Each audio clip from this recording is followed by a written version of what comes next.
예, 대단히 반갑습니다. 저는 기독교 원교법 채널을 운영하고 있는 박태관 목사입니다. 그동안도 잘 지냈습니까? 오늘 이 시간에는 답답한 일을 당하여도 라는 제목으로 함께 생각을 해보려고 합니다. 우리가 한평생 살다 보면 개인일, 가정일, 또 교회일, 또 사회, 국가 여러 가지 일들로 답답한 일을 당할 경우가 있습니다. 그래서 속이 꽉 막힌 것처럼 답답함을 하소연하는 경우들이 있습니다. 이러한 답답한 일을 당할 때에 우리는 당황하게 되고 어떻게 해야 할 바를 잘 모르는 경우가 있습니다. 그러면 우리가 어떻게 해야 되겠습니까? 구약 성경에 보면 유대의 여호사밧 왕이 갑자기 모압 암몬 및 망왕의 연합군에 침공을 받았습니다. 그래서 유대가 멸망의 위기에 처하게 되었습니다. 그래서 답답한 심정을 표현을 했습니다. 이에 저희가 우리에게 갚는 것을 보소서. 저희가 와서 주께서 우리에게 주신 주의 기업에서 우리를 쫓아내고자 하나이다. 우리 하나님이여 저희를 징벌하지 아니하시나이까. 우리를 치러 오는 이 큰 무리를 우리가 대적할 능력이 없고 어떻게 할 줄도 알지 못하고 오직 주님만 바라봅니다.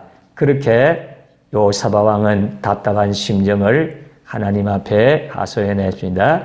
적군은 쳐들어와서 유다를 포위를 했는데 대적할 능력도 없습니다. 어찌할 줄도 모릅니다. 하나님만 바라보니 얼마나 답답하겠습니까? 그때 하나님께서는 선지자를 통해서 대답을 해 주셨습니다. 이 큰 무리로 인하여 두려워하거나 놀라지 말라. 이 전쟁이 너에게 속한 것이 아니요 하나님께 속한 것이니라. 이렇게 하면서 전략을 하나님께서 말씀해 주셨습니다. 답답한 일을 당하여도 낙심하지 아니하는 것은 하나님이 함께 계시기 때문입니다. 하나님이 우리를 위해서 싸워주시기 때문인 것입니다. 이 사실을 우리는 항상 기억을 해야 되는 것입니다. 우리 예수 믿는 사람들은 답답한 일을 당하고 어찌할 줄을 모르고 대항할 능력도 없고 좌절할 수밖에 없을 때에 늘 알아야 될 것은 우리 속에 전지전능하신 하나님 예수님 성령님께서 함께 계신다는 것입니다.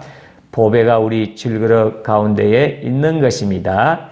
그래서 우리가 하나님 예수님을 의지하면 주님은 우리를 위해서 싸워주십니다. 우리가 싸우는 것이 아닙니다. 인생을 우리 힘으로 살면 우리가 책임져야 되지만 주님이 우리를 위해서 살아주시면 삶의 전쟁은 주님의 전쟁이지 우리의 전쟁이 아니라는 사실을 기억을 하시기를 바랍니다. 하나님을 의지하면 흔들리지 않고 하나님을 의지하면 형통할 수 있습니다.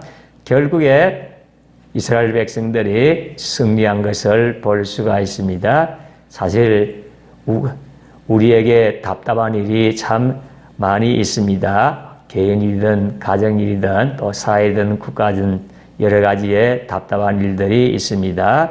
그와 같은 일들을 우리의 힘으로 짊어지려고 하면 우리는 부둥대면서 눌릴 수밖에 없습니다.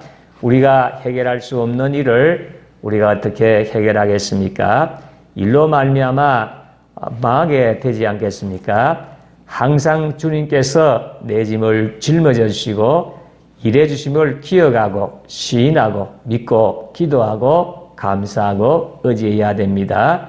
그렇게 할 때에 답답한 일을 당하여도 낙심하지를 않는 것입니다.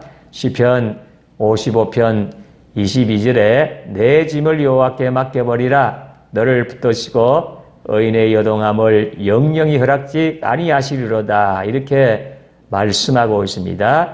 하나님 앞에 인생의 짐을 맡겨버리라는 것입니다.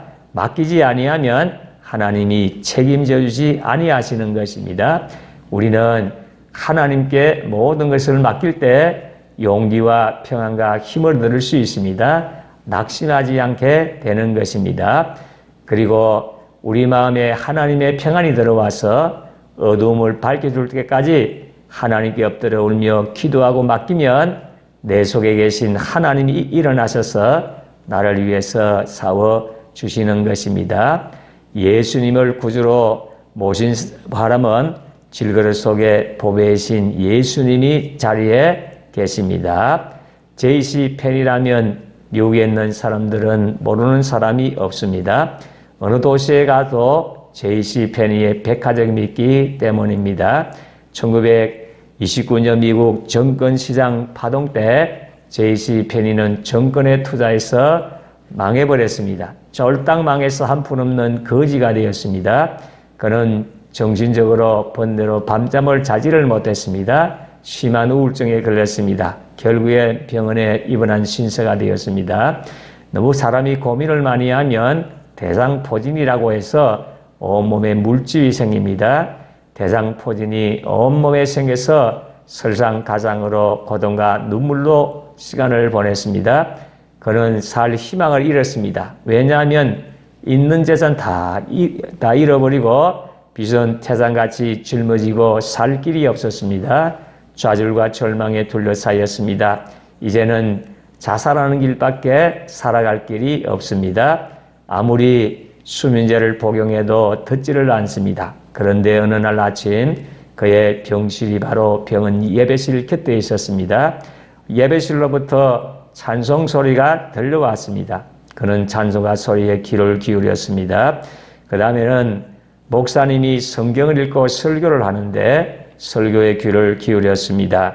그리고 난 다음에 환자들이 모여서 다 같이 통성기도를 했습니다. 그것도 함께 고요히 그 기도 소리를 따라 마음속으로 기도를 했습니다. 그런데 갑자기 그 마음에 말할 수 없는 평안이 물결처럼 밀려 들어왔습니다. 펜이는 그 당시를 회상하며 다음과 같이 고백을 했습니다. 그것은 기적이라고 말할 수밖에 없다. 내가 찬송과 성경 말씀과 기도 소리를 듣고 있었을 때 캄캄한 굴 속에서 서서히 햇빛이 비쳤다.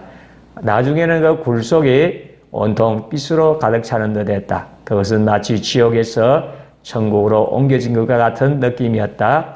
그날로 그는 절망을 딛고 일어섰습니다. 마음의 새로운 용기와 희망과 평안과 기쁨을 얻었습니다. 그리고 병원에서 퇴원해서 그는 또다시 꿈을 가지고 열심히 일을 했습니다. 하나님의 축복을 점점 받아서 미국 전역에 1700여 개의 백화점을 경영하는 백화점 왕이 되었습니다. 또다시 억만장자로 일을 쓸 수가 있게 된 것입니다.